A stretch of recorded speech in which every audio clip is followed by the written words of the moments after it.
The Pro Wrestling would be volume 22 in the Simple 1500 budget series that would only be found in Japan, and the game would be developed by Yux and published by D3 Publisher. And pretty much from the get-go, when you look at the visuals here, the game uses the same foundations and game engine in the WWF Smackdown games that released not too long after on the PS1. Essentially, this game was the foundation for WWF Smackdown, as it has all of the attributes from the graphical capabilities, qualities, even some of the move sets, typical punches and kicks, and everything in between is very, very familiar with what you can see when you come to the full release of Smackdown. And from information that you can find on articles online, there is references to a lot of features, making it very clear that this was essentially a prototype to WWF Smackdown. That through various debug modes that people have been able to find, you can actually find references to some big characters and names like Stone Cold Steve Austin, to name but a few, that are part of the game files. So essentially, this was a prototype of what would be WWF Smackdown. The only difference here is that they've put in different types of wrestlers that are all more tied to the Japanese Wrestling Federation. But if you played Smackdown, essentially this is the same game. The only difference is just the character selection. Another thing to note here, there are some noticeable visual differences, even in terms of body part indicators to let you know the amount of damage that has been taken in a specific area, either the arms, legs, or even the head or the midsection, which wouldn't have been a feature that was included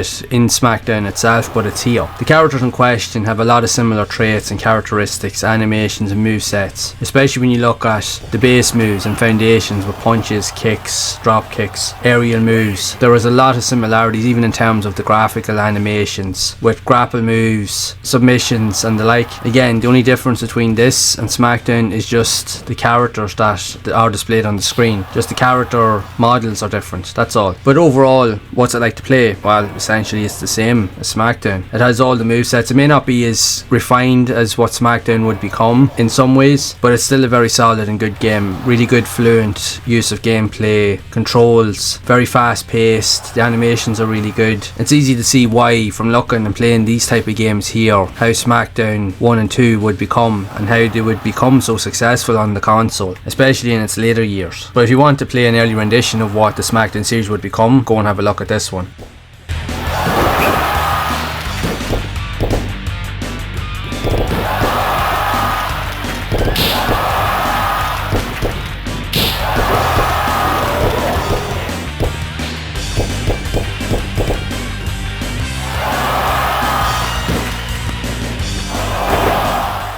And the thing is, it's kind of weird with this as well, because like this is kind of like a AAA game masked as a budget game, you could say. And if anything, it's like a great secret that's hidden in plain sight. It's there and you wouldn't even know that it's there or how good it is. Because with the Simple 1500 series, essentially it was a budget entry catalogue of games that were made to be more affordable for players that couldn't afford to buy or spend money on full price games. So when you had games of this quality coming out in it, you'd be quite dumbfounded as to the overall quality. But at the same time, I think that's what made that series quite cool, is because there'd be a lot of hidden gems, which there was on it. There was some really, really awesome games that came out. From the ones that I've played, and I've been looking and doing research online over the last number of years and starting this channel, and there is a ton of games that were part of this catalogue, even other ones with Super Light 1500 and a couple of others. And I will try to cover as many of them as I can in future videos. But from the ones that I have played, yes, there are some mixed bags and some games that probably aren't that great, but there's some real hidden gems and some that are even better than top tier games that released on the platform, which is quite crazy when you think about it. And even in other respects, you have games like this here that are essentially the same as big games, but they're kind of like scaled down versions, or like in this case it's an early prototype of a massive game. But everything's there, the visual quality is there, all of the aspects, elements, animations, movesets. The only difference is, like I said, some visual tweaks in terms of the body part kind of generator to kind of let you know the damage that's been done, the models that's been used, and just the fact is that the game's in Japanese. That's the only real difference. But I'd imagine for those that were into wrestling games or even managed to pick this up back in the day, they would have been pleasantly surprised. They would have had a real heavy hitter on their hands here, not realising what this game would have essentially been used as, or the foundation for, and what it was going to become. But yeah, if you want to play an alternative to Smackdown on the PlayStation, this here game and its sequel, the Pro Wrestling 2, which I will cover in a future video, are definitely the go-to games in that sense. More of the same, just with different characters and a few different attributes here and there. But if this is the style of wrestling game that you enjoyed on the PlayStation, definitely give these ones a go, as they really really are a lot better than you think. Just because it has a budget label on it doesn't necessarily mean that it's going to be bad. If anything, you're going to be pleasantly surprised. With that being said, however, I will leave links to some of the articles that I could find online that gives you more information about the game. Now, like I said in previous videos, there is very little information regarding the majority of these games that were released in Japan, but some of them do have a bit more information out there than others, so it is good to see that, and I think they need more attention. But the information that I have found, I'll drop it below. And I would also love to know your thoughts of this. Did you know anything about this budget wrestling series that released on the PlayStation in Japan? Were you a fan of it? Are you a fan of the Smackdown games, or would you like to even see an alternative, or have you even played them, and what do you think of it overall yourself? So be sure to share it down in the comments below. And if you would like to see more wrestling games and hidden gems that also released on the PlayStation like this, then you can check out this next video. And as always, keep those gaming memories alive.